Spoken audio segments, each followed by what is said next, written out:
எக்ஸாக்டாக உங்கள் ஷோல்டர் ஜாயிண்ட்லேருந்து கீழே இப்படி பைசப்ஸ் மசில்ஸோட சைட் போர்ஷனில் இந்த இடங்களில் உங்களுக்கு வலி இருந்துச்சு அப்படின்னா கண்டிப்பாக இந்த பதிவு உங்களுக்கானது தான்.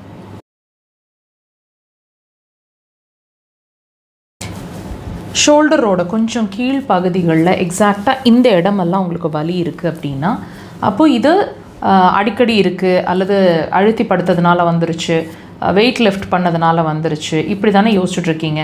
இது ரெகுலராக இருக்குது அல்லது அப்பப்போ தான் இருக்குது அப்படின்னா இது ஏன் வலிக்கணும் கண்டிப்பாக இந்த பதிவில் தெரிஞ்சுக்கலாங்க.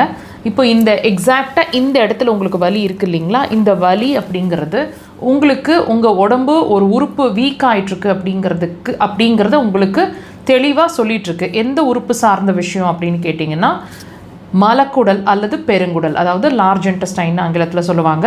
இந்த ஆர்கன் வீக் ஆகிட்டுருக்கு அப்படிங்கிறத தான் உங்களுக்கு அந்த இடத்துல வலியாக வந்து மென்ஷன் பண்ணிகிட்ருக்கு. அதாவது உங்களுக்கு ஒரு வார்னிங் சிக்னலாக சொல்லிகிட்ருக்கு.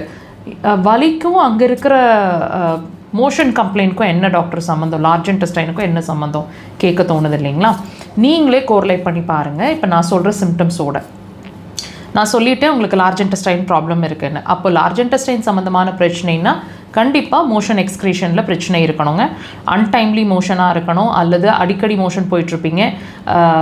எந்திரிச்ச உடனே 2 மணி 3 மணிக்கு விடிய காலையில் எந்திரிச்சு எத்தனை மணிக்கு எந்திரிச்சாலும் உடனே மோஷன் போயிடுவேன், முதல் வேலை மோஷன் போயிடுவேன், அவ்வளோ அர்ஜென்சி இருக்கும். டென்ஷன் ஆகக்கூடிய சூழ்நிலைகள் வந்தால் உடனே மோஷன் போகிற மாதிரி ஒரு நிலை வருது. லாங் ட்ராவல்ஸ் பண்ணிட்டு வந்தால் மோஷன் நார்மலாக இல்லை. அண்ட் ரொம்ப அடிக்கடி பாடி அடிவயிறு ஹீட் ஆகிட்டு மோஷன் போகிற மாதிரி இருக்குது. தனியாக மோஷன் போகிற மாதிரி இருக்குது. அல்லது மோஷன் ரொம்ப இறுக்கமாக கடினமாகிடுற மாதிரி இருக்குது, தட் இஸ் கான்ஸ்டிபேஷன்.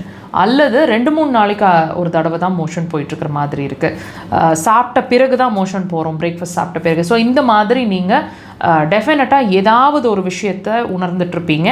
கூடுதலாக ஃப்ளேட்லென்ஸ்னு சொல்லக்கூடிய கீழ் வழியாக காற்று பிரியறதையும் சேர்த்து உணர்வீங்க.